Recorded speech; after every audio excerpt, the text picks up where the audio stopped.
হঠাৎ একদিন বন্ধুদের মুখে শুনতেছি সেনাবাহিনী সার্কুলার ছাড়ছে, বন্ধুরা সবাই আবেদন করতে যাচ্ছে। আমি তখন এসএসসি পাস করে ইন্টারে ভর্তি হয়েছি। ভাবলো আমি কি আবেদন করতে যাব? আবার ভাবলো আমি তো গরিব ঘরের ছেলে, আমাকে কি 8-9 লাখ টাকা দিয়ে পরিবার থেকে চাকরি দিতে পারবে? সবকিছু ভেবে তাও বন্ধুদের সাথে চলে গেলাম আবেদন করতে। আবেদন করে আসছি, বাসার লোক জানতো না। হঠাৎ একদিন আমার ফোনে SMS আসছে, অমুক তারিখে আমার ইন্টারভিউ দিতে যেতে হবে। সত্যি বলতে তখনও আমার পরিবারের লোক জানতো না আমি যে সেনাবাহিনীতে আবেদন করছি। সেদিনও নিজের মতো করে সবকিছু গুছিয়ে নিয়ে চলে গেছিলাম সেনাবাহিনীর মাঠ করতে, চাকরির ইন্টারভিউ দিতে। সত্যি বলতে সেদিন আমার পরিবারের মানুষগুলো জানতো না আমি যে চাকরির ইন্টারভিউ দিতে গেছি। সবাই জানতো আমি কোচিং এ গেছি। ঠিক প্রতিদিনের মতো 11টার সময় কোচিং শেষ করে বাসায় চলে আসবো।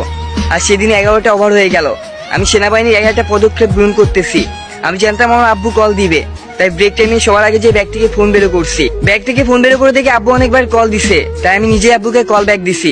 আব্বু কল ধরার সাথে সাথে বলতেছ, কই তুই এখনো বাসায় আসলি না কেন? 12টা বাজতে গেছে, তুই জানিস না বাসায় অনেক কাজ আছে, মাঠে থেকে গরুর ঘাস আনতে হবে, এখনো ঘুরে বেড়াচ্ছিস কেন? আমি বললাম